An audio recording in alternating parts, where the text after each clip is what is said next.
I really need to learn how to, like, make it so that these videos don't go over, like, 10 minutes. It gets really hard.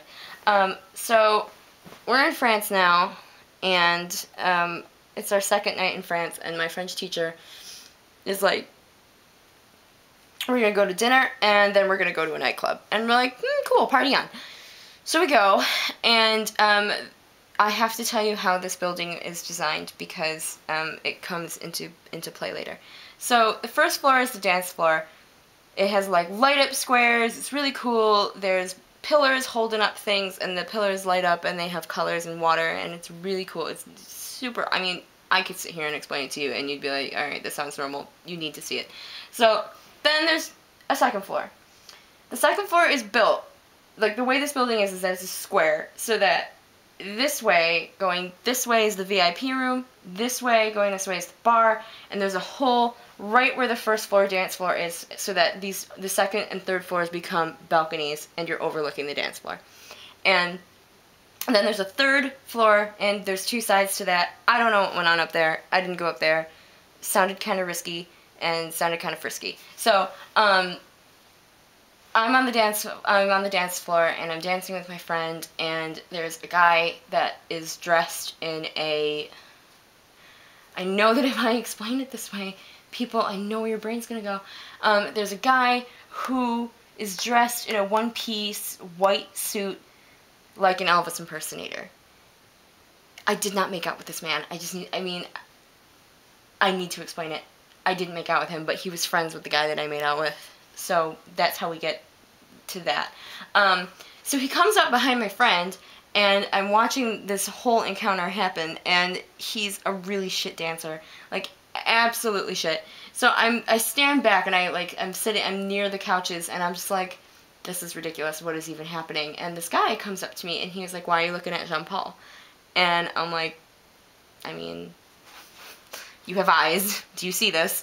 And he was just like, what, you don't like the outfit? And I was like, not my first choice, gonna be honest. So I'm 18, and I've never had any kind of male attention, ever. So this guy is talking to me, and I keep kind of shutting him down, but I'm not doing a very good job of it. And it's not like I'm trying to shut him down to be mean, it's just that I thought it was going to either, one, turn into a joke, or B, turn into, like, rape. So I was kind of scared, and I was like, no, it's not going to happen. So I went back on the dance floor, and I, like, took my friend, and I was dancing, and he comes up behind me, and he takes my hips, and he starts dancing again, and he, like, tells me that I'm a good dancer, and, you know, at this point, there's not much. I mean, I could say I don't want to dance with you, but then I felt rude, and I could say I don't want to dance with him, but that would be lying, because I wanted to do a lot of things with him. And then I was in a dance club. It's gonna happen. People are gonna dance with people. It winds up looking like an orgy. That's what happens. So he's dancing with me, and then he turns me around, and he just starts making out with me. I mean, he could have asked, sure. The answer would have been yes.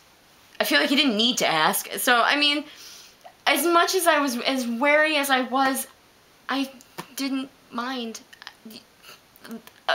Okay, we're gonna go into a little red Corvette for a second, and when you have a man with black hair and green eyes and full lips, and he's like 5'11", and he's muscular and toned, and he's got hands that were made for doing shit that I'm not gonna say because it's explicit, and I should probably write about them at some point because fuck me, they were beautiful. And okay, so you try having all of this in front of you, and you try saying no, and I'd like to see where you would go, because my panties melted, and I'm pretty sure the guy next to me, his pants melted too, and he isn't even gay, and I'm pretty sure he was like, what is my body doing right now? Why is that man so beautiful? Why is that girl so lucky? So, you know what?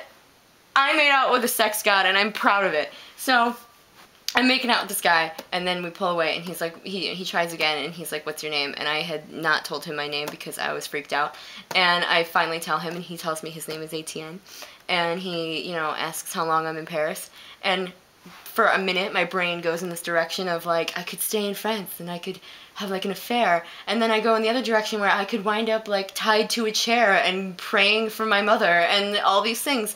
So I was just like, I'm only here for a couple days. And he was all disappointed.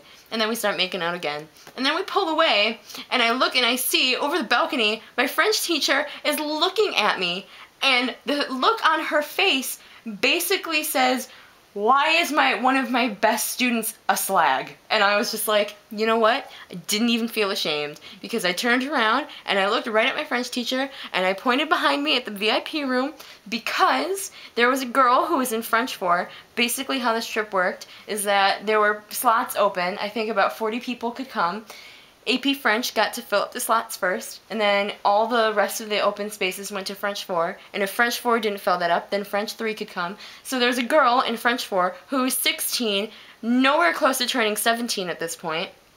She was 16, she was in a short dress, and she was dancing on top of a table in the VIP room, and she was trashed out of her ass. If you think I'm kidding, I can tell you a story about how when we were in Italy, she got so drunk in Rome that she threw up all over the bus, and we had to take care of her, and we had to wheel her into the hotel on those, like, the wheelie things that you put your luggage on and you move up to the elevator because it's too heavy and too much for you to carry, okay? We had to wheel her in on one of those. Another story is that in the US, she was so drunk, her friends were trying to take her home, she unbuckled her seatbelt because she didn't want to go and threw herself out of a moving car. That is who this person is. I am not lying. So I just pointed at her, and my French teacher just nodded like, yeah, got worse things to worry about than you snogging a hot dude, and she left. And that, my friends, is how I made out with a sex god, and I'm proud of it, and somehow I have carried on this tradition in the majority of the countries I've gone to.